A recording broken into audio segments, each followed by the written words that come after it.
Good evening, everybody, and welcome to TFC Live, episode 19, with, of course, special guest GDR and the Mercenary Raid preview.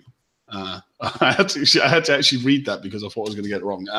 Anyway, GDR, welcome to the show, and really glad to have you on board. Just maybe give yourself a brief introduction for anyone that is living under a rock and doesn't know who you are. Sure. I'm a senior game designer on the Battle Pirates team.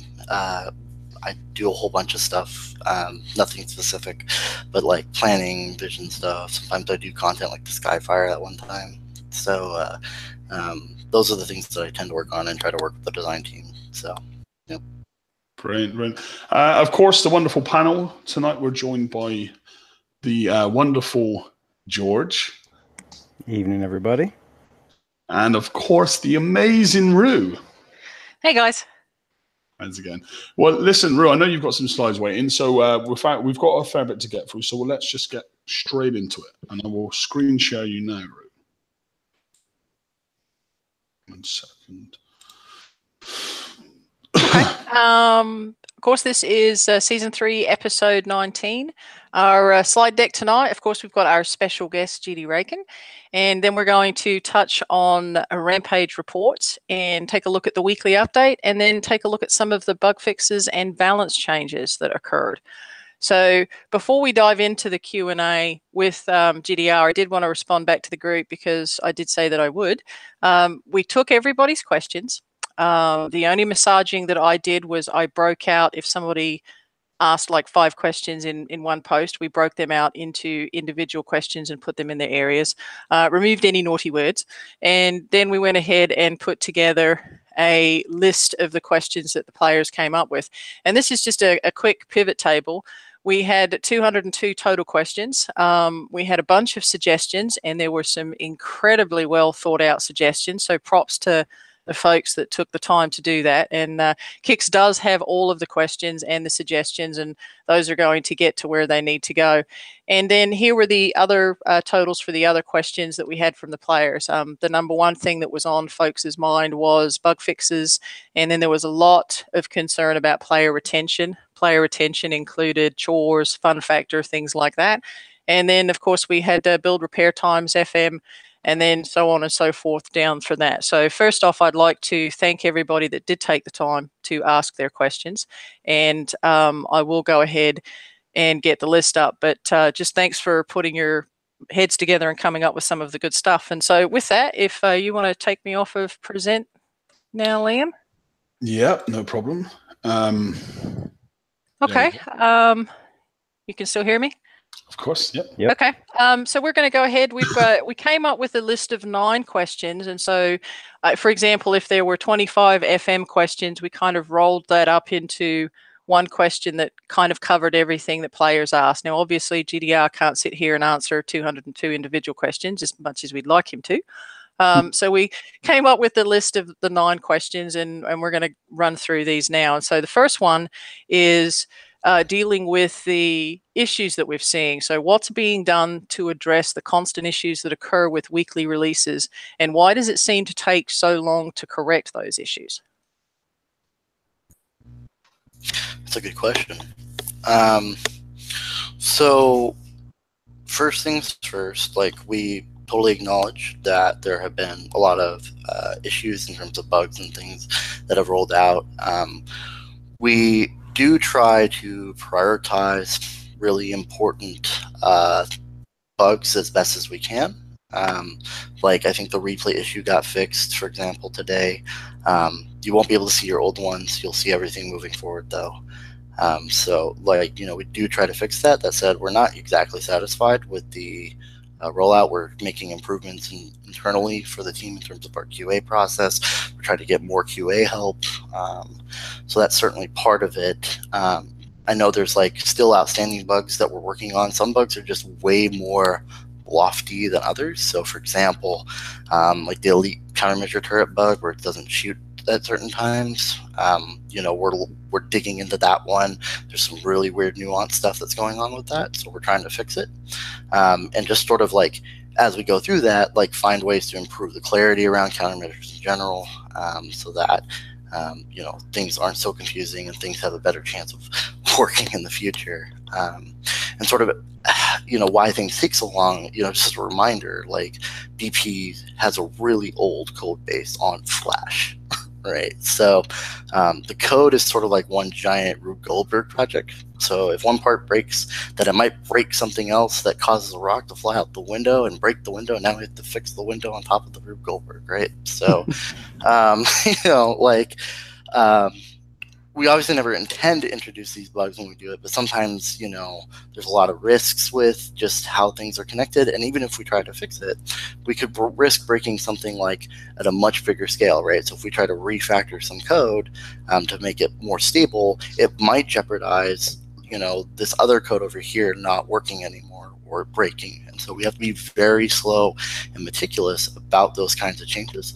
And that's why it feels like it takes forever. And even then we don't always get it perfect because there's so many different things that could go wrong that we have to be just super diligent and work with the community on, hey, there's this bug, there's this feedback, and we take that in and we put it as part of our logging for things that we need to fix. And we try to prioritize them based on the importance of those things. So if you feel like when you're saying, hey, there's a bug, or like a list of bugs, if you guys are like, hey, this one's more important than this one, cool, that'd be really good to know. But we do try to punch through as many as we can without going so fast that we royally break things to the best of our ability. So that's the best. That's I think a good answer, unless there's more to that question. But I was just going to ask. So, with the move to HTML5, we should see a lot less of this. So I can speak to HTML5 a little bit. So we have, it's not like HTML5. So there's some myths around HTML5. So HTML5 basically allows us to continue to run the game when Flash stops being supported, right? It doesn't necessarily mean that things will be more stable, right? Understand that there are differences there. It just means that, maybe you won't get a Flash crash because we're not working Flash, but, it doesn't, we're not looking to make it worse, but the move to HTML5 doesn't make things better. We are doing graphic performance improvements that should reduce frame rate lag, because I think we're trying to tap into the graphics card or something. I don't fully understand it, but the point of it is that we would have better improvement in the game in terms of graphical processes. So you wouldn't lag as much in combat because all the stuff flying around, maybe, right? That would be an example. But yeah, the HTML5 also doesn't make it so the game goes back in time and starts all over. It doesn't do that.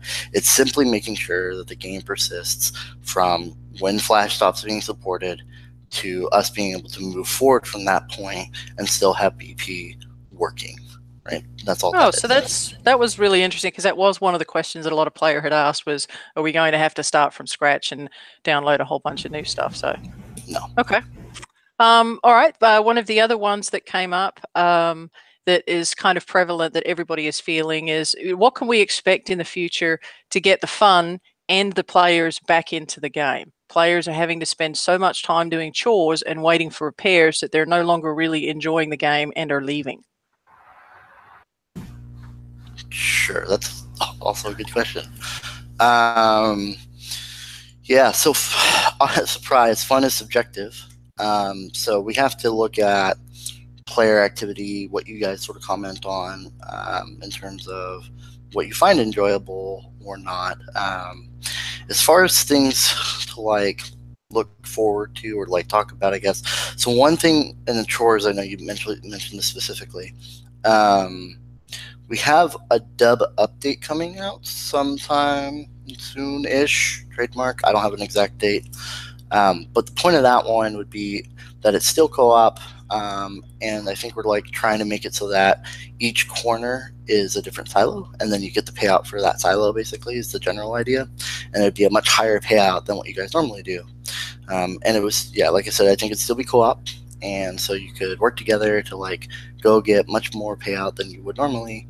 And so in a much faster time frame would be the hope. And I think, like, for example, if you had like the prototype seeker, obviously that would be the fastest in killing the skirmish stuff because it's technically the better of the skirmish holes.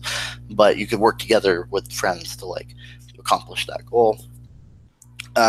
You know, and I think we always are like exploring how to reduce chore time. I think that's different than like how long you have to wait to repair. That's sort of a separate, I mean, they're connected, but they're sort of separate when we talk about the amount of time and activity that you're doing to acquire something versus how long you're waiting to be able to continue to do that thing.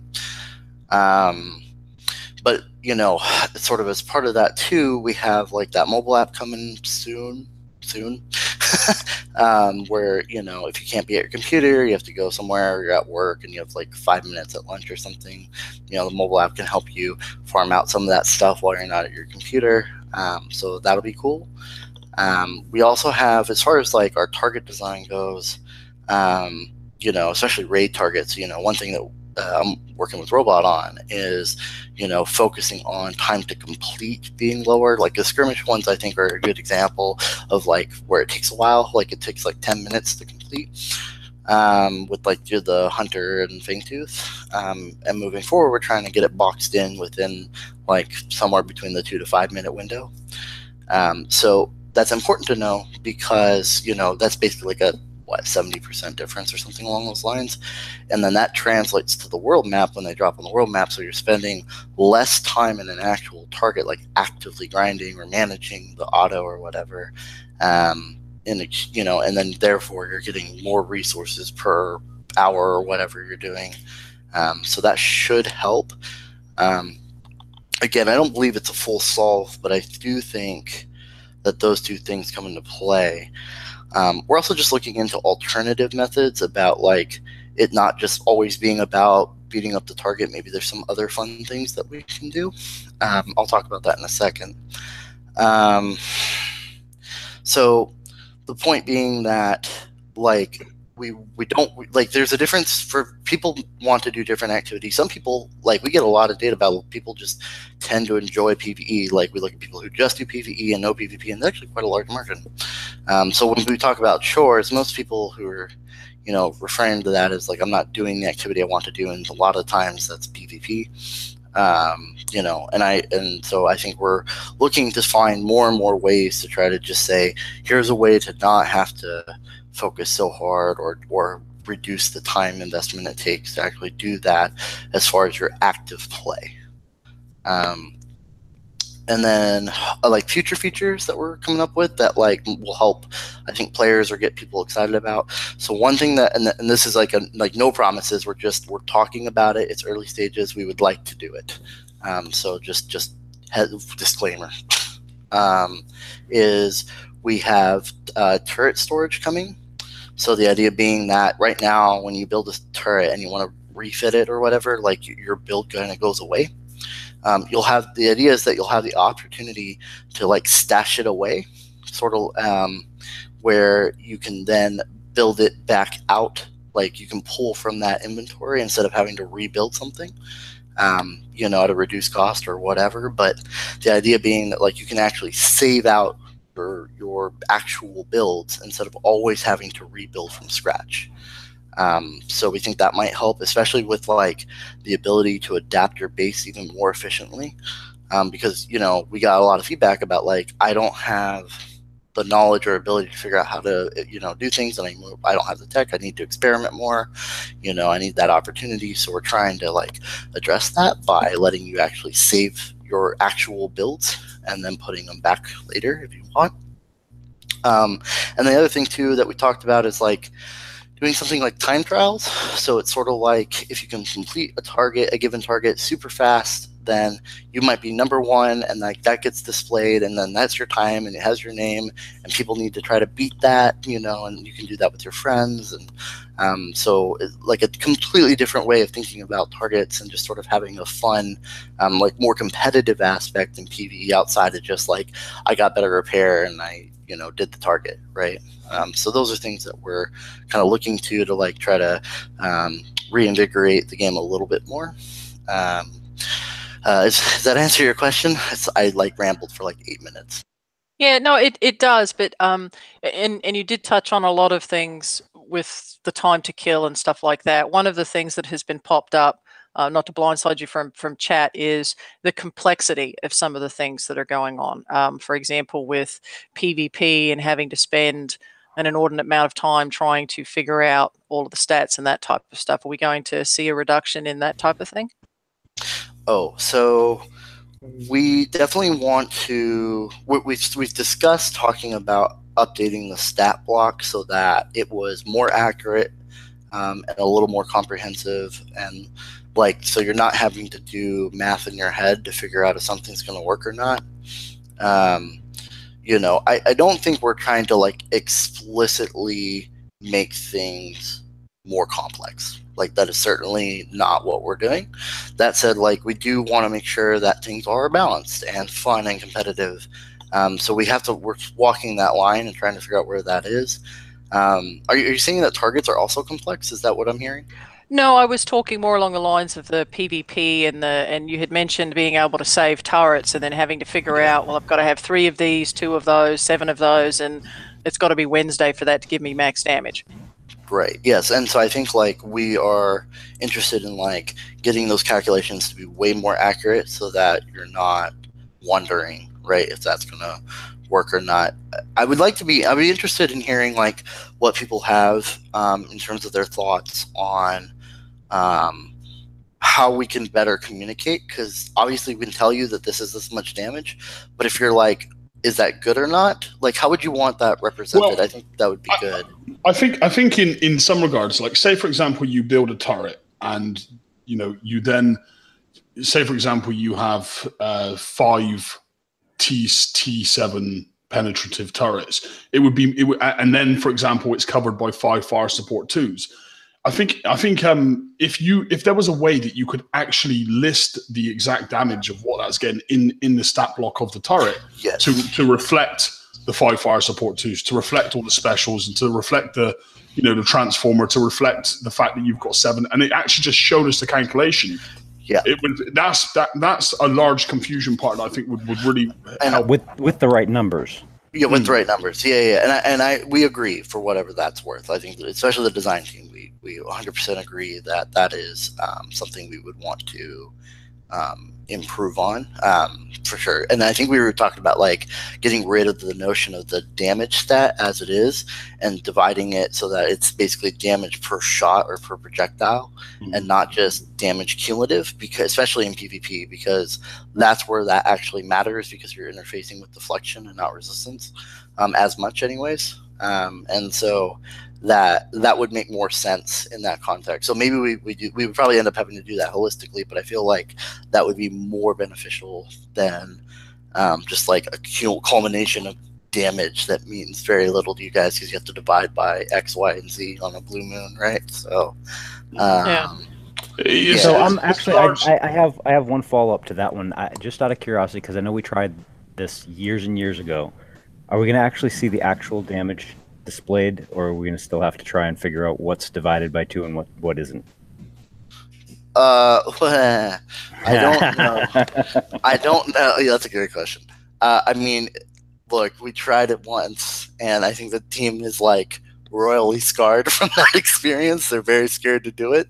I think we definitely try to make sure that at least, when you see damage numbers and deflection numbers, for example, that those are an apples to apples comparison at the very least. So whether it's multiplied, divided, whatever, at least that that's the apples to apples correlation, instead of it being like one does one and one doesn't. We tend to be pretty good about that. So, yeah. Okay. I think what you said in response to Liam, like the ability to be able to see everything and not have to use an external thing to figure out turret damage, and be able to just see it in game and say, if I put one of these, one of those, and 2 of them on there, this is how much, this is what my ultimate damage is going to be, kind of stuff. Yeah, and I think that's something we're definitely talking. We've talked about that before, so I'll surface that to the team again, and we'll try to see if we can get something going for that. Okay, and absolutely, if there's anything that we can do with getting input from the players, like we did with the questions. I'd be happy to do that. If there's something they want to know or like have a suggestion for, like, please, like, we're open to hearing feedback about what you guys want, because ultimately the UI and the stats are there to communicate to you guys about what the hell's going on. And if it's not helpful or you need more information or better information, then tell us where that is and what your recommendation would be, and that would sort of help us suss out maybe the best direction to go. Splash damage fall off. You just said it was too complex, and you just asked for another stat. Are you serious right now? Everyone, I have no problem. I have no problem seeing the stats because I can make an informed decision that way. When I have stats that I have to guess or test to find out, that's when I get frustrated. I bet you have a half and half on that one. But yes, I understand your point. Okay, last one for me. And this is related to returning and mid-level players. Is there a concerted effort to help or allow mid-level players or returning players to become relevant in the game again? For example, like would KIXEYE look to make some of the older TLCs co-op? It was very popular for the Charged Armor and for the Bucky TLC that you guys did that was co-op, and that was phenomenal. I mean, I saw sectors helping all sorts of people to help get them caught up, and that in turn allows those players to then fend for themselves with the next raid. So are we going to see more of that? That's a good question. So let me 3 for 3 on good questions. So the normal stuff that we do for, like, not everybody has visibility into this, but the normal stuff that we do is we do try, as far as trying to get people to come back or re-engaging our players, we do re-engagement packages where if you've lapsed for a certain period of time or between a range, then we will send you an email. We'll give you like a re-engagement package where you have like a fleet and stuff to like kind of jump back in. We also do fleet deals where it's like the $5, $10 fleet deal where it's like, here's some of the last cycle stuff or whatever. Here's a way to jump back in. So we already do this on a very regular basis, trying to get people to come back. So understand that like we're not doing anything. You know what I mean? The Path to the Continent thing, we really liked that campaign. I know we ran it like a bunch. So I think there would be certainly interest in trying to do that moving forward. I don't know how that would manifest and when. I'm just saying, based on my own personal observation from our own actions, that that was very popular for both players and the team. So I think that would be worth considering. Again, we're doing a dub update where you'll have co-op opportunities to help each other with resources and stuff. So that should help. Other things that we've considered, like no promises on this one, but we were talking about maybe for like the skirmish cycle or something, that maybe all the targets could be co-op. We weren't sure just yet, but it would be like, if we did that, it would be a very different style of target, I think, than what you guys are familiar with. But it was something that we're like, it would be fun if they could actually like work together to beat a target somehow. And so we're just brainstorming that to see if there's more ways we can get that kind of connectivity and helping people, progress through, you guys helping each other.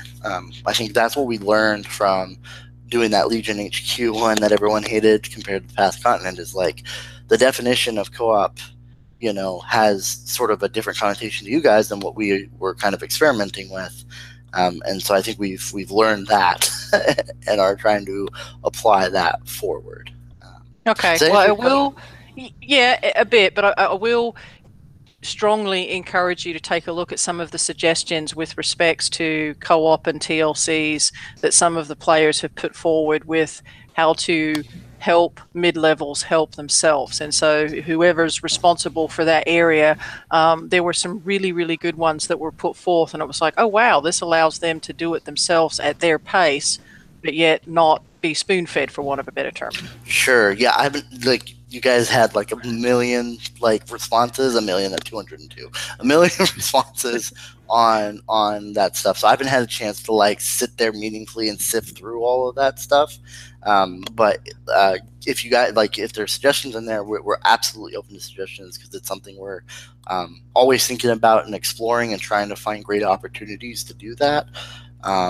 So yeah, well, totally, there are, and I subcategorized them with like general campaigns and things like that. But there are, I was amazed at some of the stuff that came through, and I was like, holy cow, makes perfect sense. So that was it for me. I know Liam's got some. Yep. Yeah, I've got some really, really, really difficult questions for you now. I hope you're ready for it. No, I'm just kidding. Bring it on, baby. No, I'm kidding. Whatever. No, just, okay. Yeah, no, we picked three. My three questions. So the first question I'm going to put to you: are we going to see reductions in build and repair times for older hulls and techs? And the reason I ask, the reason I think the players put this forward, and I think this has I personally think this has a big effect on new players coming into the game, or players that aren't quite as high level. Let's just say a player wants to start playing the FM and building icebreakers and whatnot. I mean, the older tech that most of us have gone past, are we going to see you retrospectively looking back and reducing that? Okay, so a little bit outside my wheelhouse, but I know that we continuously review like the age of the component in the game, and we do, like, especially when we like release newer items, we reevaluate items that are quote unquote older, to see if there's opportunities for reductions. That said, like, obviously the definition for old can fluctuate from person to person, so we basically evaluate each component on a per component basis when we consider doing reductions. And there's no strict timeline for this currently. It's just that we look at things when something comes out and we're like, we don't want the build time to exceed X. How can we reduce the build time of this? And we look at the components that we think will be used, and we evaluate them and try to reduce them. That would be, so like, could we reduce siege battery 1, right, or something, right? That's always a question of like what kinds of components and things we look at. But it's not like I know explicitly this is going to happen here, here, and here, and that we're going to do it at this time. But just understand that we do constantly evaluate all the components in the game to see if there is opportunities for that, especially as we add and introduce new tech into the game. Oh, like, what about when you miss a couple? Because like I'm looking at those epic cat mortars and just shaking my head, man. I mean, to be fair, it's still like the best explosive turret in the game currently. But I understand. I understand. But that's not old either. Well, like, I mean, I can understand the countermeasure one, right? It's still viable. It's still used in top end bases and things like that. So I can still understand that one's going to take some time to build. But the epic cat isn't really relevant unless someone messes up with the sloths, or you know what I mean? Like, I don't know. Yeah. I don't know that that one's one that still. I mean, it's still the most popularly built turret in the game currently, for whatever it's worth. But really. Yeah. Yeah. But so to add on to that, if I could sneak in, things like the tac mods. We've got these new tac mod slots on our Conqueror hulls, and I might want to be able to take advantage of some of the older tech that's out there. And those things were all out there before I even started playing, and yet they're still really chubby, and they take 9 years to put on. So that would be a good example of maybe if you could take that back, is that something that could be looked at? Okay, I mean that's certainly worth considering. Yeah, I always get leery about what people think is old, because like some guy could be like, no, this is 2 weeks old, it's old, versus someone's like, this thing's 3-4 years old and that's old, right? So, I think we need to evaluate things like what you're describing that would make more sense in the constraints of what we're working in. But yes, I understand your point. So I will talk to people who know more about this than I do to see what we can do or not do. So. Okay. Okay, GDR. Well, listen, I will go into my next question. Are we going to see reductions in build times for the newer hulls being released now that charged armor is no longer an option? And obviously, you know, it kind of feels like charged armor has been fizzled out, certainly in this raid cycle. I would almost expect it moving forward. You know, charged armor was quite fast to put on and also made your ships have quite a low repair time. And the new armors obviously, you know, increase repair times and whatnot. So yeah, with charged armors being fizzled out, we're going to see some reductions across the board there. Well, I think for people who were using charged armor and who decide no longer to, I think, you know, naturally you'll have some reduction, right? Because the newer armor, I don't believe, is as high as the charged armor was. So you would naturally see a reduction there. Mm-hmm. So that said, like, I don't think we're explicitly changing the range in which we have, you know, the build times and stuff be for new stuff. But because charged armor had a premium cost, if you were using that before, in principle, you should be seeing some amount of reduction. I don't know how much because it varies depending on what you were already building or not building. Mm-hmm. But I don't think, at least as of right this second, I don't know of us trying to do that again necessarily in terms of the build time. There's usually a range that we try to hit based on, you know, on average, roughly this time frame for a build. But again, this is a little outside my wheelhouse, so like don't take my word as holy here. But you know, that's you know, there's a set fixed range.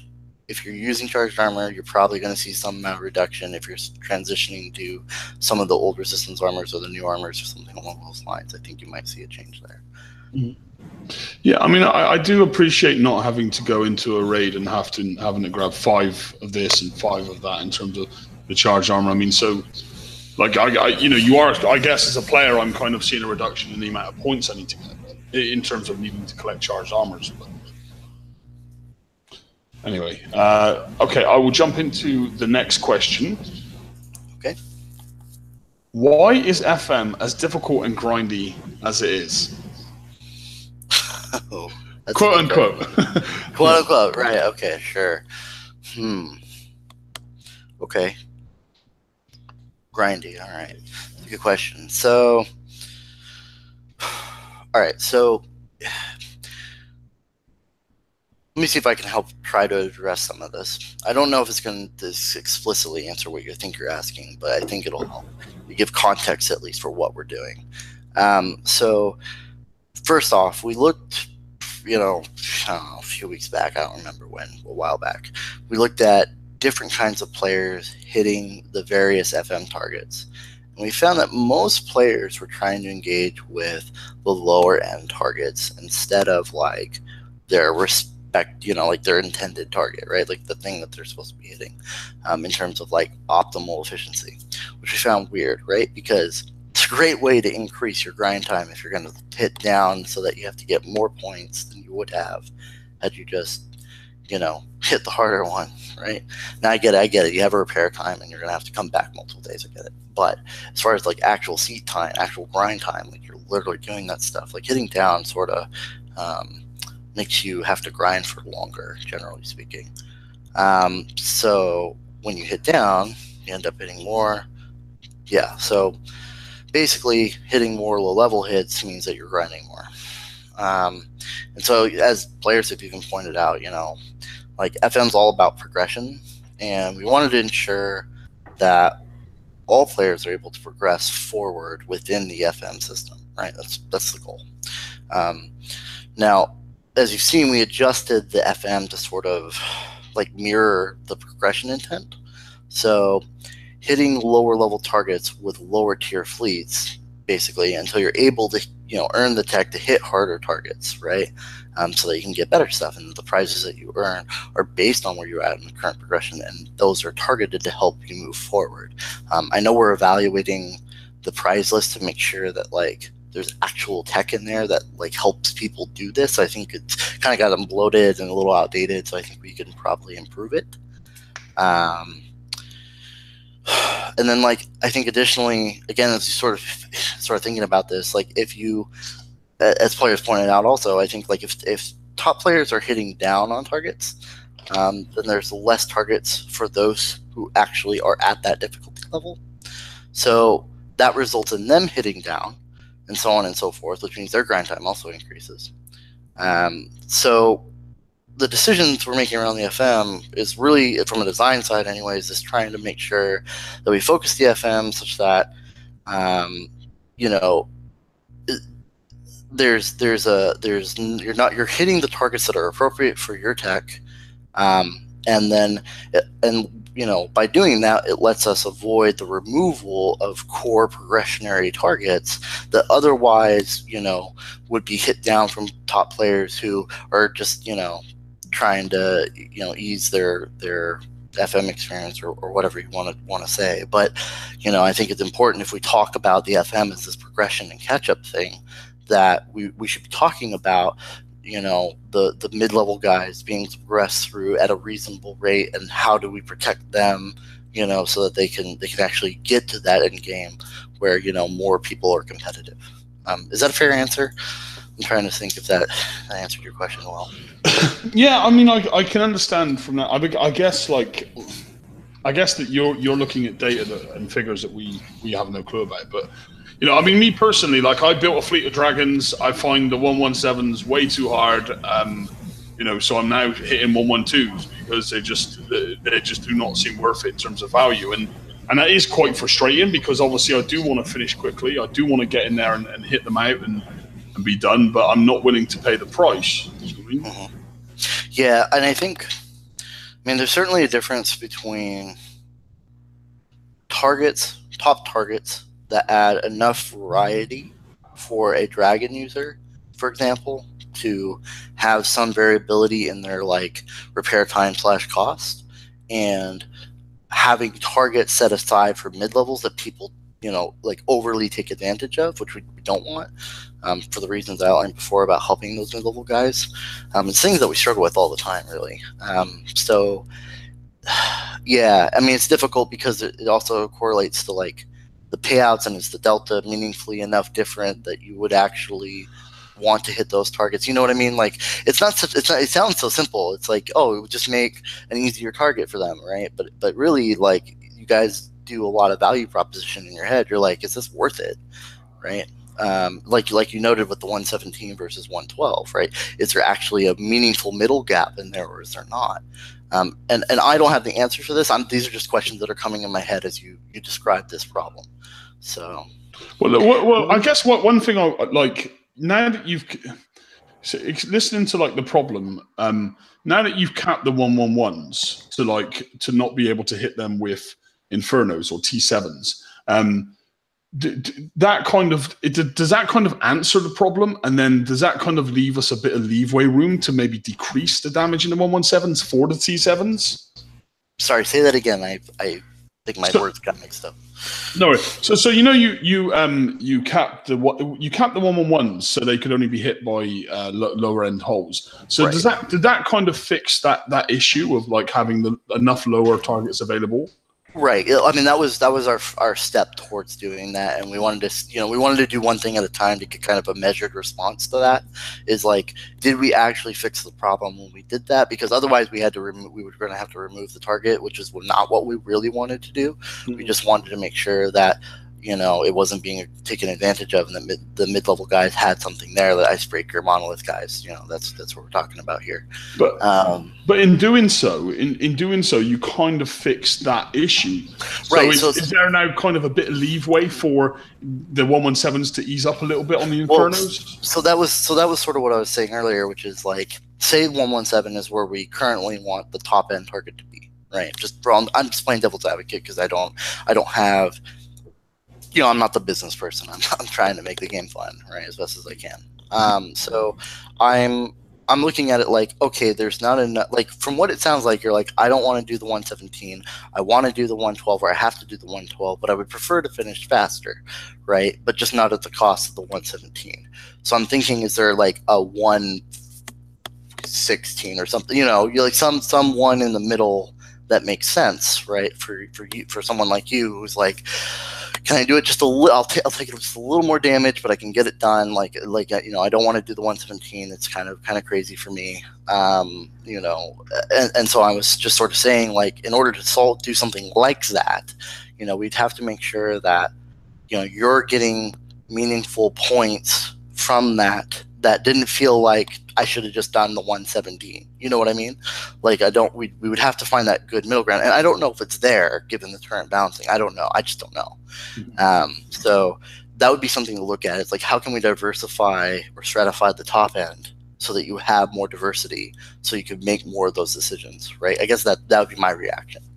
So. One thing that I'd like to pass on, that if you could pass on, we all know that it takes a little while to get the perfect build, to do the 117s, you know, where it gives us where we feel that comfort level with how much damage that we're taking. And one thing that's been kind of hard with this iteration of the FM, and I know that this has been a new FM cycle per se for you guys because, you know, it was pulled from the raid and it wasn't just like copied raid targets, that kind of stuff, is that the constant change, you know, in the targets. And so you get a fleet and you do the target for, you know, 3 hours this week, and then, you know, for the next 2 or 3 weeks there's like tweaks that are done, and then that damage increases, and then I have to go back and refit again. So I know there's not, you know, a perfect world would be that a target gets released and it's perfect and you don't have to tweak it. But I will say that on behalf of myself and a lot of other players is that this has been a very frustrating iteration because we've had to do constant refits. I mean, I don't even want to know how many George has done. Poor George. So I know. I agree. Like, I agree in a perfect world we'd have it right. I mean, obviously there's certain levels of performance that we expect out of targets, you know. I think I understand your point.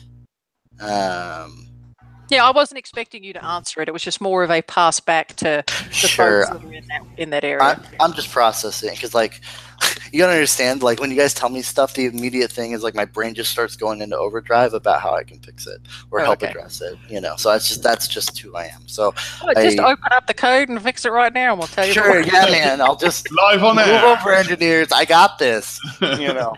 Yeah. Hold my beer.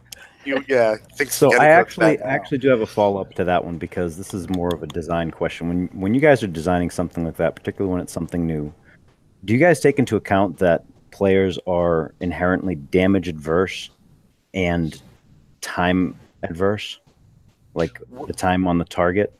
Yeah, well, like to complete a function, like we look at the time to complete the FM. Like, is that taken into account when you guys design this stuff? I mean, from designs and explicitly, like I said, we're focusing on trying to get the targets completable in the 2 to 5 minute window compared to like 15, 20 minutes that we used to try to help on that end. You know, there are some, you know, requirements that, you know, we just as a design group aren't, you know. I just want to know. I just want to know if they're taken into account. I mean, like, I would say design is focused on that stuff. Let me put it this way. That was good. Yes. So design take it into account when they're designing stuff. That's all. Yeah, and for what it's worth, like, the design team, like, you got to understand, like, the design team is very much user centric. Like, we defend you guys or like promote what your guys' experiences are all the time. That's why I ask you guys, like, what the hell's going on, or like asking, you know, hey, give me feedback on this, because like giving us that information, you know, lets us say, this is what's going on. Let's look at the data. You know, is this what's actually happening?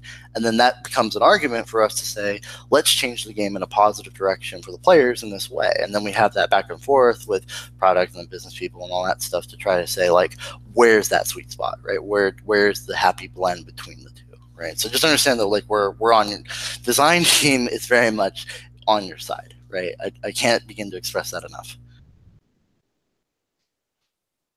Okay. All right. Well, I is it my turn? It is your turn. All right, Deadpool, bring it. So, I will preface this by saying that there are several things lately that have not made me very happy at all. Have raised a lot of concerns, and a lot of players have been pissed. So I'm going to hit you with these because these have been itching me bad. And I'm going to start with PvP, because at the beginning of the year, you had commented that KIXEYE was going to work towards reducing the swings in PvP, right? And we're in May now, and we're still seeing rapid swings in the game. I mean, a two-week swing. Like, no one can hit a base now. Can you speak to the issue itself, and then what's being done to address this for the players? Because I'm telling you, we're getting tired of this. Yeah, that's fair. Let me think how to phrase this. All right, so you are correct in that there's been more swings than I think I would personally like. I know March was particularly rough, and I kind of expected. There were moments in April where it started to slow down, like Poseidon Mall or anyone, right? Like that one, wasn't a big swing in that category. So, but the issue is, like, there are moments where things are sort of settled, but the problem is it's not sustaining, right? And the reason that it's not sustaining, from what I can tell, is that we're still trying to put out more PvP tools in your toolbox, right? That causes some of the swing, and let me maybe I can elaborate on that a little bit, but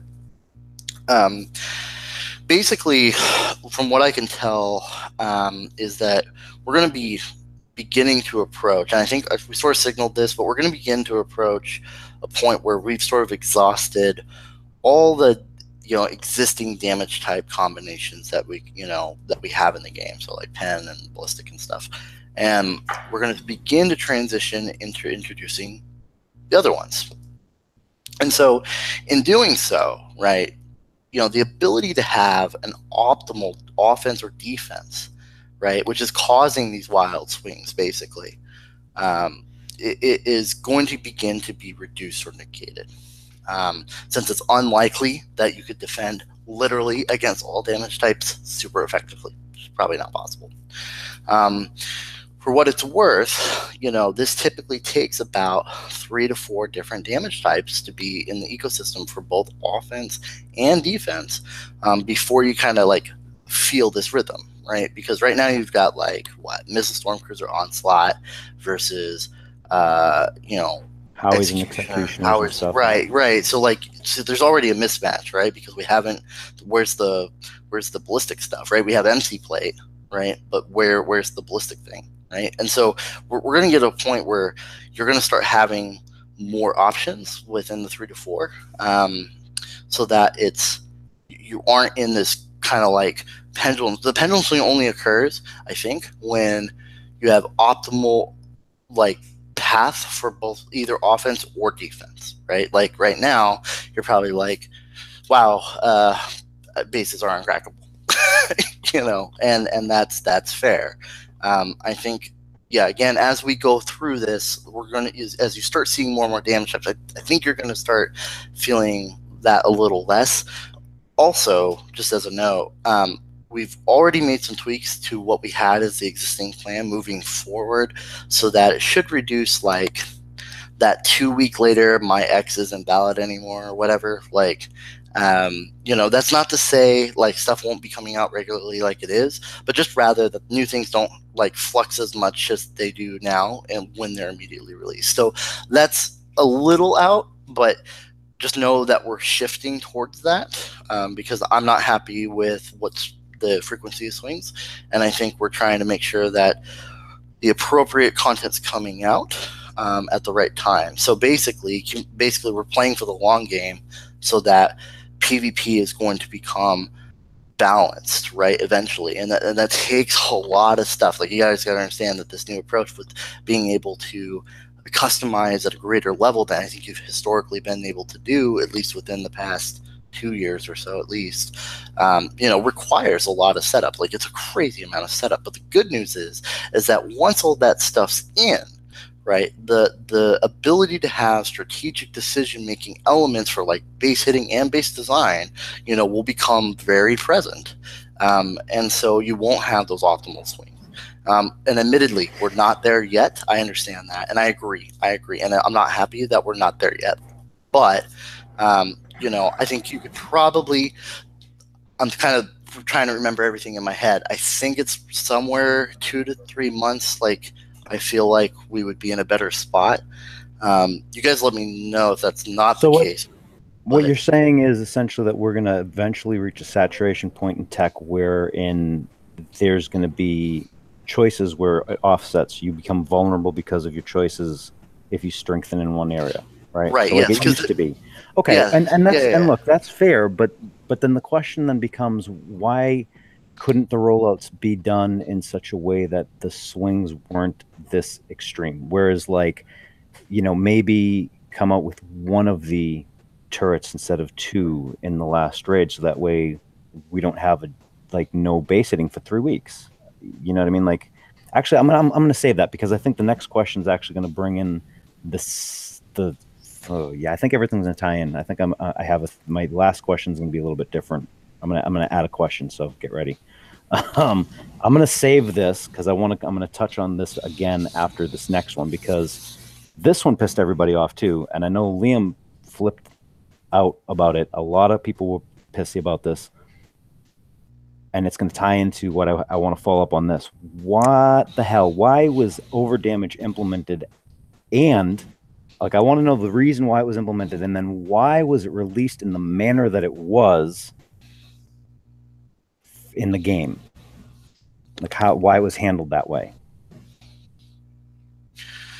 Okay, so sure. So first things first, we 100% acknowledge and agree that the timing was shitty with the release of overdamage. 100%, 100%. Right. You're not wrong. That's okay. That's fair enough. Good. So I do want to express that we were genuinely just trying to help. We weren't trying to like blow out damage. All right, the overdamage was overtuned.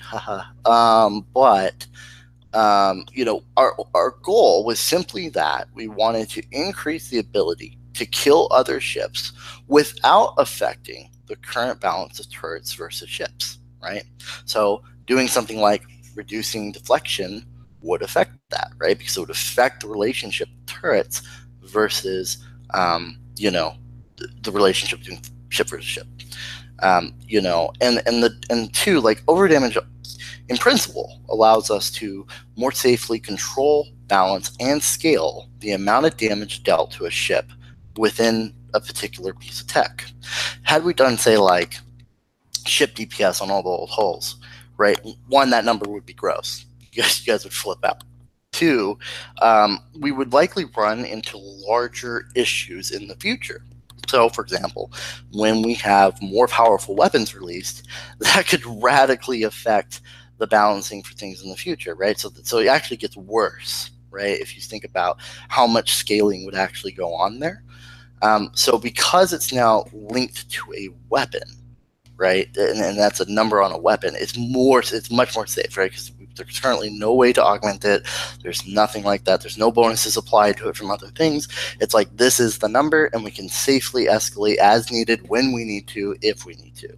And so that's really why we did overdamage. It's not trying to make the game more complicated or anything like that. Like, that's not the primary driver of what we're doing. We're simply trying to address what you guys, you know, told us, which was, dear God, why do I have to kill a guard for 20 minutes? This is ridiculous, right? And we're like, we agree. That's kind of ridiculous, you know. So, and if we had increased the pass-through on the hull, again, it affects the relationship of the turrets, right? So we can't just increase the pass-through because of that. So, so that's sort of the reason for overdamage. But again, the timing was poor. The intent was genuine. The timing was poor, and the execution was overdone. But that's why. So, essentially, it's a tuning mechanic. It is a tuning mechanic. Yes, it's an enabler for us to help you guys kill ships at a more reasonable rate. Because unless you disagree that you should take 20 minutes to kill a guard, you know, which I don't think is the general consensus. Part of me wants to know why you couldn't have done this or implemented it like within the tech that's out already, rather than add another layer into something that's already, you know, kind of complex for most of the players. You know what I mean? Well, like I said, like if you think about all the options that we have on the table, most of them either affect turret balance or scale in a negative way. So it would have messed everything up later on. Right. Okay. So right, we had to invent something. Yeah. That's fair enough. Okay. And then, so I'm going to sneak in. I'm going to wait for the. Okay, I'm going to do this. For both the overdamage and for the PvP, right? The swings in the PvP, the tech tree that we still don't know exactly how we're going to be balanced in a couple of months or anything like that. I mean, yeah, it's going to. I can see, and I could see that the path that it was going in terms of tech saturation. However, we didn't get to see it. You know what I mean? Like we're left in the dark here. So I'm kind of curious. What exactly is it that prevents you guys from communicating some of the changes to the player base so that like the impact of the swings aren't as detrimental to the player base as they have been in the past? Because people pay real money to get these fleets out and play, and then surprise you can't use it. You know what I mean? Yeah, sure. It's sort of a rampage question. So call him in. Go get him. No. I can't do that. It's fine. So communication. Okay, so a couple things. So like I said earlier, like design teams already identified that there were swings that we didn't intend or want, and wanted to scrub. So we've made changes on the PvP side at the very least to try to alter it. So like if something comes out, right, say like a new hull comes out, you know, that hull like 2 weeks later won't be soft countered or whatever by the next thing, right? So that you have more longevity in the thing that you did. That said, it's like, it's unbeatable. That's the intent, right? Right. That's the intent. Like we don't want it to be like unbeatable, but like certainly we don't want it to be like and Axiom turret, right? Like we had to do certain things early on, and I still hated the fact that we had to do that, but that's just part of the reboot process. But there were a couple points where I'm like, that didn't work out quite the way we were hoping. And so we completely altered the back half of the year to try to address that. So I'm really hoping that plays out, because if it does, that's great, because then we have a record of how to not mess with that, right? So there's that. And I think just in general, like, you know, given our experience with what happened with overdamage and stuff, I think also just in general, you know, we're trying to kind of get ahead of mechanical or calculation changes, so that we can kind of give you guys a better heads up of what's coming and a little more notice. So we are, you know, working ahead to get, you know, those changes and messages outward earlier. I don't know. Okay. You know, I can't. And that's kind of what I think what everyone's kind of expecting, because you know we did have to do the reboot, right? And people are just asking, you know, hey, I mean, you guys clearly know what's coming, right? So why can't we have some communication in such a way that goes, hey, you know what?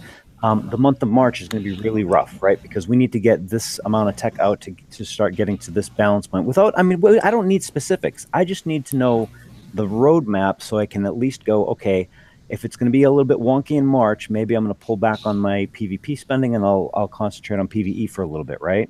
I mean, just so it's a little bit fairer to the community, because there's been some really rough patches, patches.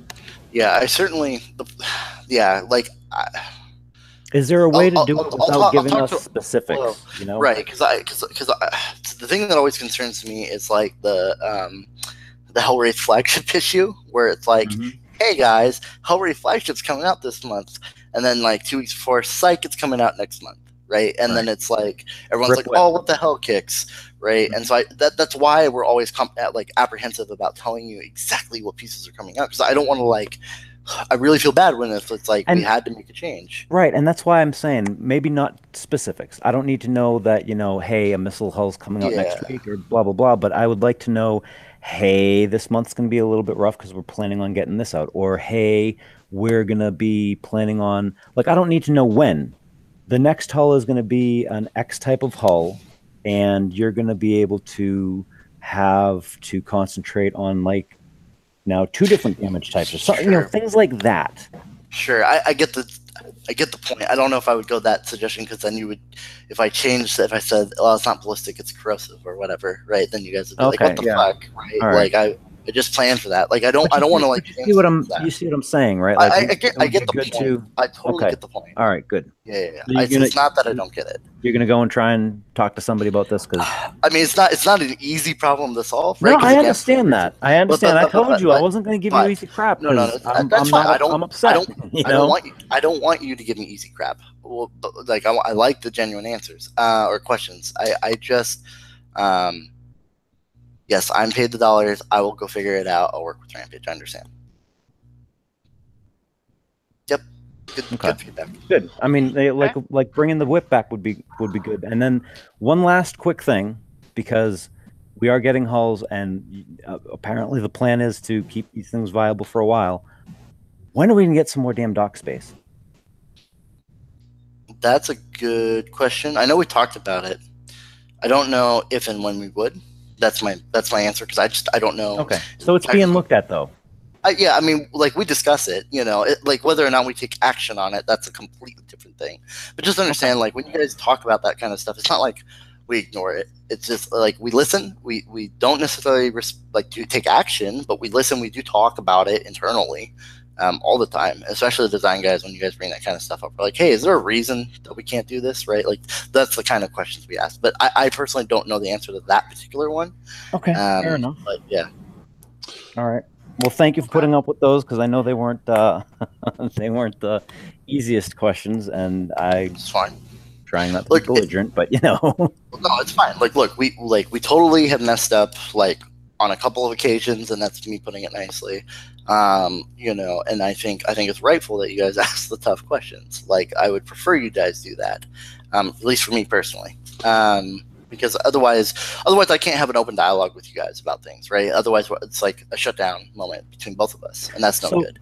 So let me ask this, right? Going forward, right? We're gonna have this, because this PvP thing's really starting. It's really annoying the hell out of me. We're going to get to the balance point you said in like another 2 months. 2 to 3, so like maybe June, July. Okay. At that point, so it means we're gonna essentially suffer until then a little bit. So at that point, though, between now and then, the swings are going to be less, or no? Yes or no? I think it's gonna. I'm really hoping that it starts to slow down. You know, for example, right? Say, you know, explosive turrets are next, as an example, right? Okay. You guys technically have tools in your toolbox already. Onslaught's great for that stuff, you know, because it comes pre-built with explosive. Right. So the plan going forward is to be able to keep using the past, like, because Onslaughts you don't really use them that much right now. But going forward, you're actually planning on keeping viability for these hulls for more than a couple months. Oh, absolutely. That's the whole point, guys. Like that's what I'm trying to get to. See, and that's the part that's not clear, because like I'm like, you know, oh, okay, my Onslaughts are just kicking over there. I use one of them just as a dummy, and that's it, because what the hell? It's an Onslaught, right? But if you guys, like, that's the type of things that would be really cool to know, that, hey, we're actually looking to make sure these things are working for you guys for a long time, rather than, yeah, it was good for a couple months, now I'm on to the next thing. No, yeah. Look, like, PvP has an ebb and flow, natural. Even if all the tools are in place, people are going to naturally come in and out, right? So, like, it's hard for me to be like, it's going to be good for exactly this long, right? But the point being that over the course of the year, you're like, oh, man, Onslaught would be great in this situation. I'm going to pull that puppy back out. Or like, oh, there's a new component for that. I bet if I just tweak it there, now I can crack this dude's base who's been an asshole to me the past 2 weeks, right? Like, that's the idea, is that, and that's why the hulls are so blank, quote unquote, and you have to kind of build them out. It allows you for that adaptability and that flexibility. Okay. Right? Oh, so you mean like I can go over and finally smack George about? Yeah. So just then send me his cords. The following question would be this: if you guys do reach tech saturation in, say, June, July, whatever the hell it is, right? Say you hit the saturation point, going from that point forward.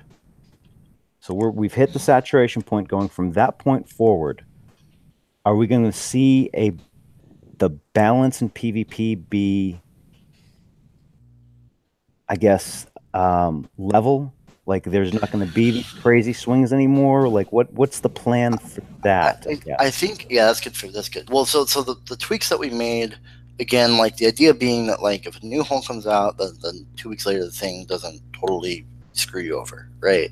That's what we tweaked, right? And so I think what you're going to see is there's likely going to be a minor spike, slight spike in when a new damage type is introduced, right? That makes the most sense, right? Because it's coming into an ecosystem that wasn't prepared for it, right? But the intent, and we're sort of forward planning, is like you can kind of look back on some of the tech that we released and be like, I can reduce that a little bit by doing X, Y, and Z. I have these things already, right? So probably a small spike with introductions, but I'm hoping it's not like a wild swing. I think the changes we made is healthy. I'm like reasonably confident that these are going to be good, healthy changes that are being like, that thing doesn't kill, like this turret doesn't kill the newest hull, maybe, right? It's like, okay, but it helps fight against the old hulls, and the old hulls are like, oh, but I have this weapon that gave this the deflection type. Maybe if I equip a few of those, put a couple of these armors on, I can kind of mitigate the strength of that, right? And so you get this sort of back and forth point. And so that's like a healthy state, right? Because now you're kind of interplaying off each other. All right. So I think we're working towards that. I think it's going to be healthy. Okay, so that's the intent is, yeah, once we hit that saturation point, it's going to be nice and we're going to enjoy it again. All right, good. All right. Okay, well, listen, take a breather. Right, you did absolutely brilliant there, GDR. It's it's not easy. It's not easy to come onto a show. They weren't softball questions. They weren't not softball questions. And no, they're good questions. You've been grilled for an hour there, and I appreciate you taking the time to come on the show. I also wanted to say, to the TFC community, we do generally really appreciate your feedback, and thanks for coming and taking part in those questionnaires and putting forward those questions. And I hope we've done our best to answer as much as we could in terms of what we fit in. But no, thank you very much, GDR, for taking the time to go through some of them. And just on before I end that, is there anything else that you felt like you wanted to say that we haven't actually had a chance to ask you, or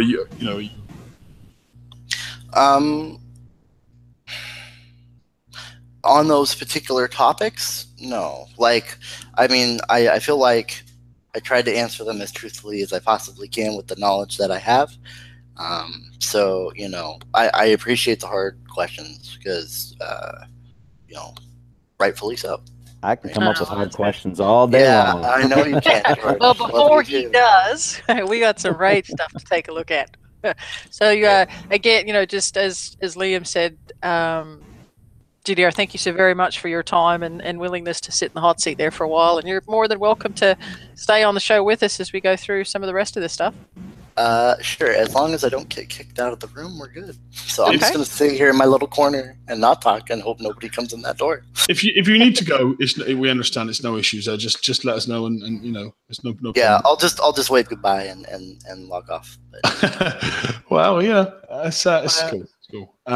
Okay, well, Ruru, I will present to you, and you can start running through the slides if that's cool. Okay.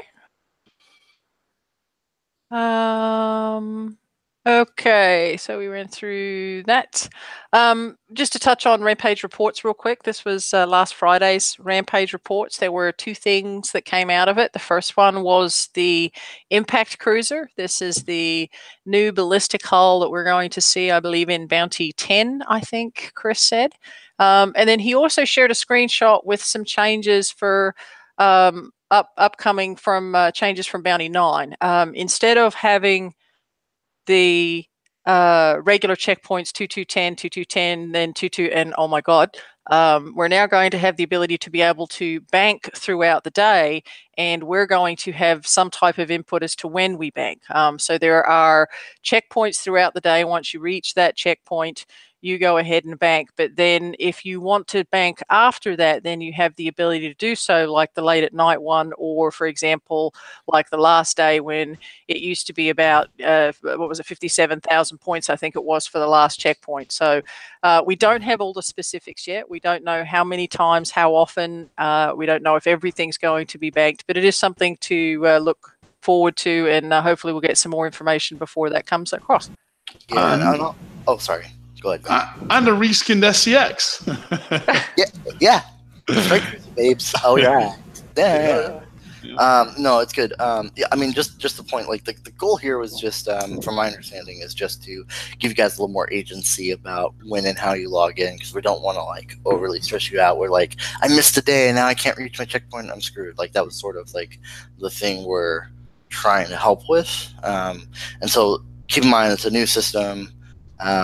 You know, probably won't be perfect. We're going to give it a go, and then you guys give us feedback. We'll iterate on it, but. You know, that's sort of the intent, and not to, you know, there's going to be a fine balance between how many times you can bank per day and, you know, how often, and how that correlates to how much exposed bounty someone has. So we are aware of that, and we are trying to balance towards that, and we'll see if we hit it or not when it's done. But just understand we're trying to kind of give it in more of your control and less in ours, because we think that's sort of an important point for bounty. Yeah, no, looking forward to seeing how that shakes out. I do know that one of the concerns that players have had is that, well, if everybody goes to bed at 9 o'clock at night and banks and then goes to bed, then there's no targets for anybody, kind of thing. So that was one thing that was brought up. So that's one of my big concerns. Yep, should be interesting. It's a fair concern, and we're aware of that concern. That's basically my point. Yep. Okay, so moving into the weekly release, we're going to touch on these a lot less than we normally would, just to save a little bit of time, but there are Skyfire carrier retrofits that were introduced today. And some of those actually were pretty good. There's increases to DPS, projectile speed while in Berserk, and combat speed increases and weight increases. Unfortunately, it doesn't include the flag. It does only include the regular ships, but that's in place. And then the same thing for the Phoenix. We had Phoenix retrofits that were added in as well today. Then jumping into the Mercenary Raid, we got the notification today. I mean, obviously we know this has been coming, but we did get the release notes earlier today, so we have the information for the raid. Runs from the 10th through until the 14th. There have been some changes with this raid, so this is not the same way that it has been for every other one, so just keep an eye out for that and make sure that your alliances are aware of some of these changes. First off, we got a nice shiny new badge, the Hand of Makara. Which is kind of cool. I'm trying to figure out, it was somebody called it like a rocker chomper elephant something. It's an alligator. Alligator potamus or something. Yeah, it's a mythological thing, but Makara is one of the twins in Scourge. Yep. The regular things haven't changed. Of course, the shutdown per your world, the ability to relocate sector threat base parts, none of that changed. What has changed, though, is the points value that we're going to get on some of the targets and where those targets are. First off, Tier 8, which is the old S target, the ones that we were doing at our campaign towers, are now on the map again. And the total points for completing that is going to be 4 million, which I think is a drop of 1 million from the last raid. Is that right, George? Yes, it is. Then we've got Tier 7. Only 2 targets with Tier 7 now instead of the 3. We used to have the 81, 83, 85. Now you've only got the 81 and the 83. Completion bonus of 1 million points for a total of 1.9 million, which is also a reduction in the points. I think it was 3 million last raid for the A set, but there is one less target. Tier 6 is 3 targets again for a total of 850. That also dropped a little bit from last raid. And then Tier 5, which is the old 40 set, basically you hit the 41 and then you get the 20k bonus for a total of 50. There are still hit down multipliers. If you are above a certain level, you're not going to get all of the points that would normally be awarded for killing the target, but that does not affect the bonus. So, George, did you want to add anything on this? Or? We're sure the Tier 8 stuff's going to be on the map? This is directly from the release notes. Okay. That's the only plus that I see. I mean, I don't like that the amount went down to 4 million, particularly since it's not a 6-day raid, and, we want to get most players, just to be safe, because this is how we've played for, many, many years. we want to get both of those flags. So we're looking at 100 million just for 2 items, and it's only a 4 million point on the tier 8 stuff. So I'm hoping, and the other thing is most players only have 3 built hulls. So I'm not sure until I see the target. I don't know what my reaction is exactly going to be, but right now I have concerns and I'm leery. Sure. I mean, I know that we do look at where people are currently at. It's not like a blind tune. I would say like, and I don't know. So Robot's sort of the mastermind behind all the target design and balancing work, along with working with product for, creating these targets. So I can't speak fully. I do know that the 81, I think it is like meant to be kind of a helpful target for those people in that situation. So that's, I guess, like a highlight point. Yeah, again, like I can't tell you if it's easy or hard or what, because you guys should infer that yourself based on what your experience is. And I don't want to put words in people's mouths like that, but okay. I mean, we'll test. I just don't want to see people getting stuck, farming just an 81 because they only have 3, Right. And I want to be clear, like I expressed that concern to product and the business people, and it's why some of the targets got reevaluated and all sorts of stuff. So I just want you to know, like, it was taken into account as best as possible. Cool. So yeah. Okay. Well, I'm happy to hear that. Jumping on now to the other 2 targets that we have, of course, are the Blitz targets, level 89 and level 69.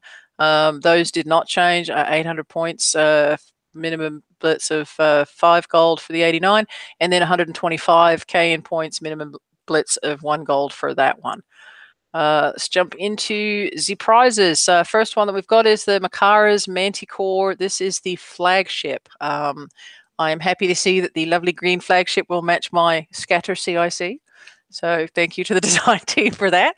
Does anybody want to speak to these? I've not had a chance to totally take a look at them. I know there were some changes from the version that was accidentally in the shipyard. I think we've seen an increase in corrosive and pen damage up to 30%. We've also seen some structure deflection. Anybody else have anything to add to these? I'm officially calling this the Grinch hole from now on. That's it. That's what it's going to be called. I know the art team was trying to make sure that as a flagship, it was differentiated from the regular Manticores. I think we were trying to make sure that was the case. So sure, the Grinch hall, sure. No, yeah. It does look cool. It was just on the back of a. It is not the Irish hull venom. I like the Irish hole because then we can go drinking. That sounds great. Well, then we can blame him if it doesn't work. Go drinking and start a fight. I mean, that's fair. Whatever. Ren had asked, we can redeem 2 of these, correct? Yeah. That's why I said. Yep. That's why I said 100 million. So just out of curiosity, GDR. So does that mean that there's not going to be like a different type of flagship for example, the missile? If you went to build the missile ship variant, you would also need to flag it with the Makara Manticore as well. No, that's not currently planned. The intent behind giving you 2 was in case, like, you're like, I want one with Lion set, one with Scorpion set, or whatever, right? Like, that was why we did it that way. Yeah, because there was a lot of speculation of people saying that there's going to be a different flagship for different set. No, and to be honest, it's easier for us to tune a single flagship like this in the way that we've designed the Manticore, right? And make sure like the stats are roughly, in proximity to each other, because then we can guarantee a certain, level of effectiveness based on how you want to build it. So that's sort of why we did it that way. Mm-hmm. I'm just going to jump in here and answer a question that somebody had mentioned in chat, because I know there's still a wee bit of questions about it. And Maggie, to answer your question, Kix has already said that the charged armor is not going to work effectively with respects to the charge pool in the upper targets, which they further clarified to be tier 7 and tier 8. So you can still use the charged armor and you'll still get the deflections that are on the charged armor, but you won't have that pool that you have of free damage prior to that. Mm-hmm. Okay, moving on to the Chameleon Com Prime. Yes, I must say. I mean, I put an assault build on chameleons, and I really wasn't all too impressed by it. So, I don't know. Is this going to make them great, GDR? Or? Right. Well, so if you're a Manticore user, please use your Manticores. That said, like if you are in the chameleon group, and there is a group of players who are in this group, it will improve your chameleon relative to these targets, right?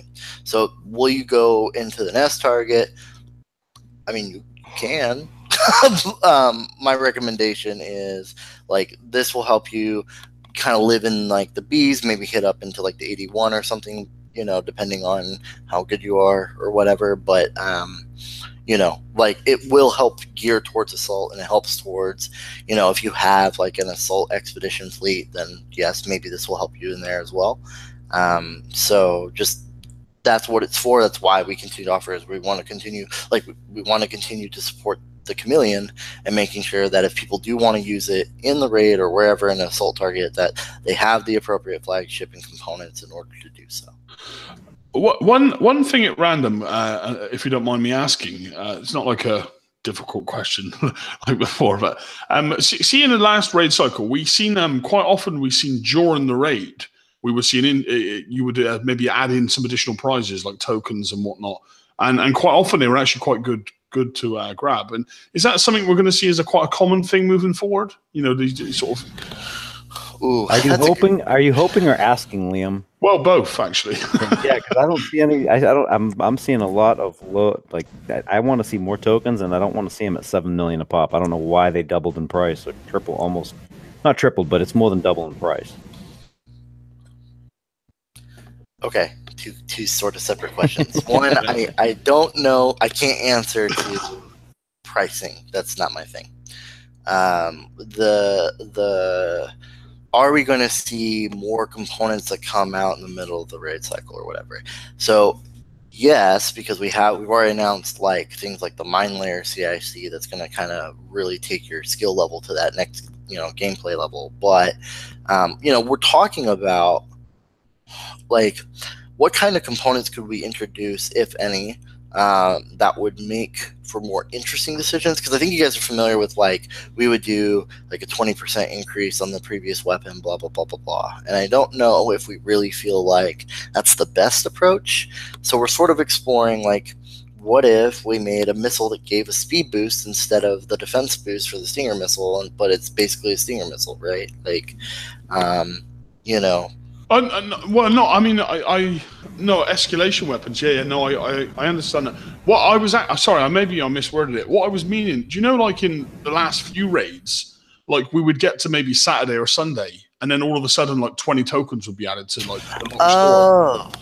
And it was quite a new thing. Like I've never really seen prizes introduced during the raid, and I was wondering if that was going to be a common thing moving forward. Like all of a sudden Saturday comes, bam, there's 20 tokens you can collect that weren't there before, Oh, yeah, that went right over my head the first time. That's cool though. No, good information to give out, I guess. So I have no idea is my answer. I actually don't know. Yes, I have no idea. I wish I could. I don't actually. I wish I could answer that better. I feel bad. Because I consider them nice surprises. Okay, that's one way of putting it. So, okay, I will let them know that Liam99 likes nice surprises. Nice surprises. And then we will blame Liam99 when they add 10 tokens at 50 minutes. Exactly. Switchblade 2, make it happen. All right. Okay. All right. Later. We were just talking about tokens. So jumping into the prize list, we've got the prize ladder left and right. Left side is the Inferno Dragon and the Phoenix version, and then on the right hand side we've got the Manticore with the Lion equipment, and then the Skyfire carrier and its associated goodies. I didn't see anything there that jumped out at me price wise. Did anybody else? No, and I don't think there's anything new there, is there either? No. So it's like if you're up to speed, you're gonna go straight up. The new stuff, yeah. Well, and that actually brings us into the next one, which is, this is something a little different. I made this bright yellow so everybody could see this. it says you must own an item from the top of either side of the prize ladder to be able to access the locked store. Does not say claimed this time. So obviously a lot of people, for those that are caught up, have everything. But this leads me to believe that as long as you either own something for the Infernal Dragon or if you've already got the Manticore and the toys, then the locked store should be unlocked. That's the way it reads. Yep, that's the way it reads. We've got the Makara's Manticore, as discussed, 50 million. You're allowed to have 2 of those. They are also dropping in the Savage CIC, which is the siege for the missile version. Scattergun. Yeah, that's scattergun. Oh, is the scattergun version? Okay, I'm sorry. Then we've got the Warden, the missile cruiser, and then again in yellow, we've got Howitzer Cannon 6. You're allowed 2 more of those, it looks like, for a total of 4. Don't forget, on the Warden note, yes. that's gone up to 5 instead of 2. Yes, you're correct, Liam. Yeah, which is good. So then we've got Night Watch countermeasure, siege missiles, a couple of the other things, and we've also got the shards for those. Moving on to the next page, continuation of the lock store. We've got Agility System 4. You're allowed to redeem 5 of those. It was originally done as a single version, but you can actually take 5 of those. I've also got the Zinthonite armor, some Sloth build tokens, and this is where we've got the Missile Storm MSC build tokens, Onslaught build tokens, Warden build tokens, and some Inferno Dragon build tokens. But their price seems to be a wee bit high. Did I lose everybody? No. Okay. No, I can't. I'm trying. You don't like me cussing, and I'm trying not to cuss. Okay. So. And I can't speak to this. So no, I wasn't expecting you to. I wasn't expecting you to, Ryan. It was just something that we noticed that. I believe that 77.5 million was what we were getting the 3-day version tokens in past raids. Correct. So that's a bit of an increase. You can also get uranium and base parts and titanium as well from the lock store. I mean, okay. I do have to say something. We have a 20% reduction in points that we're getting, and then what was it, 3 million before, right? So that's what 3.6.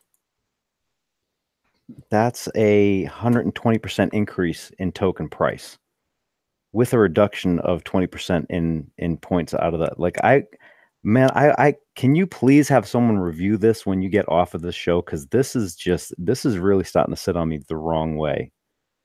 I mean, 8 million points for a Warden token for 1 day. Sure. I mean, I can talk to someone. I can't pretty guarantee please. Pretty please. The most I can do is say what the hell and have them, talk about it. Yeah. Well, and in addition to that, although I love seeing tokens, don't like seeing expensive ones, but I love seeing tokens. But we also lost the generic tokens that we've had. Yep. There's no generic build token, so that is cause for concern for people, especially for those like me who are halfway through number 4, who were planning on getting all the points first to finish, hull number 4 to continue on with my raid. So there's a lot of people that are in that position. Okay, so that's the locked store, and then we've got the normal store. In here is where we have the Chameleon Com Prime, the regular Chameleon Edge Missile. We've also got Phoenix build tokens as well as VXP tokens. Then we've got the Skyfire build tokens and VXP tokens, as well as some Apollo VXP tokens. And then just in case you couldn't get enough base parts, titanium and uranium from the lock store, you can also get additional amounts here. This is actually kind of cool, I think, for a low level if you're missing, just a little bit of uranium to kick off a retro. You don't have to go buy the big chunk. Mm-hmm. I mean, the Skyfire tokens, that's a good price on the 24 hours. 5 days at 4.1 million is a good price too. I know a couple of people that are looking to be relying on Skyfires, and they aren't quite done. So this will be a good chance for them to maybe go in with their fleet almost finished, grab a few tokens, finish their fleet, and then be able to hit the lower end. Yep. So it's good. It's good on the bottom spectrum there for sure. Yep. Bug fixes and balance changes. And I am glad that you are here, GDR, because this first one, fixed issues with combat not functioning properly. What in the world is that? Do you know? I think there was some server issue, but I don't know the details. Okay. Yeah. Can we just go back one slide for 1 second? No. There you go. The 50,000, the base parts, titanium and uranium are 3.8, 3.8, and 2.85. They actually went up. Or is that the, oh, that's 100,000. There's two versions. There's titanium and uranium in the normal store, and then there's bigger versions in the lock store where they cost more. Hell, really? Okay, yeah. Never mind. My bad. Yeah, you can get them in two places, and well, because people are like, "Why are you bothering?" It's like, well, the average person who wants to buy a chunk can go buy a chunk, but if a little guy needs just a little bit, then they can spend on getting a little bit. Okay, bug fixes and tuning. Okay, so we're not sure what number 1 was about, but whatever it was, it got fixed. Fixed an issue where the explosive scope was displaying too much range on equipped hulls. I think, Liam, this was one you ran into, right? Yeah. Well, I ran into it. Yeah. It was showing like on a, let's for example take a CT rocket build on an onslaught. It was showing a range of like 208 instead of 118 or something. So yeah, it was a display error though. It wasn't actually getting the extended range. It was just visually showing it in your base. That was where I experienced it, and I experienced it on Wardens as well using other weapons. So yeah, it was glad to see that fixed because it was just annoying. It wasn't actually affecting my gameplay. So yeah. Okay. Fixed an issue where the gantry modal would continuously pop up for some users. I know a couple of people that are absolutely ecstatic that this was fixed. It was showing up in TLCs and all over the place. So glad to hear that that's gone. And then fixed an issue where newly recorded playbacks would kick a user to the world map. Now, I think you said earlier on, GDR, that I can't go back and look at something that happened last week on a playback, but from the time of the update today, anything forward should be correct. That is correct. Yeah, because because my base has only been hit a couple of times since Bounty, and the second I seen that fix, I was like, oh great, I can go and look and check how those hits went last week now, and yeah, it's the old hits are still bugged basically. Yeah.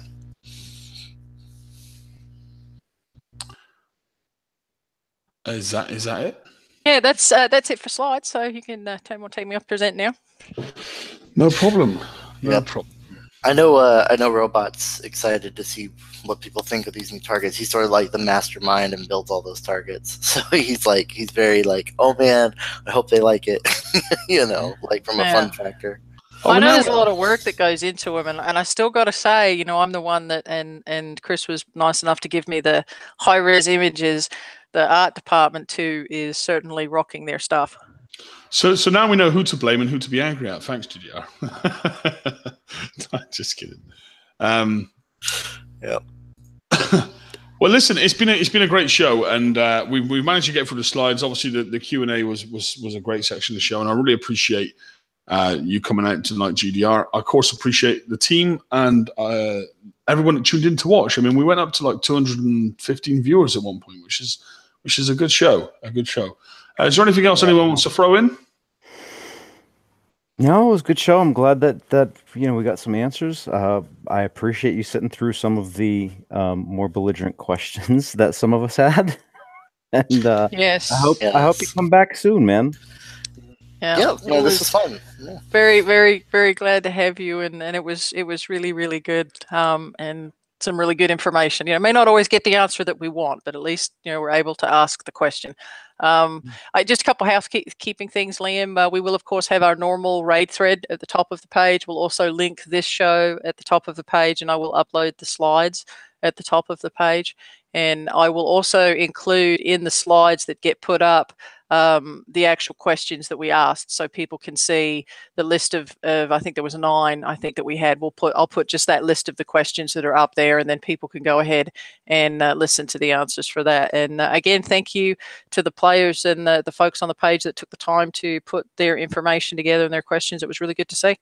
Mm-hmm. Yeah, and with regards to the Q&A section of the show where GDR discussed if any players had some maybe some suggestions or ideas about some of the stuff we talked about tonight, then feel free to post that. Maybe we'll put together some kind of textual format or some kind of document with the question answers on the page, and then we'll have the video posted at the top of the page. They can always add it as comments that way. That way, it's all in one spot. Yeah, and we'll do our best to make sure they get passed on as fast as possible. But yeah, no, great show, guys. Thanks everyone for coming out.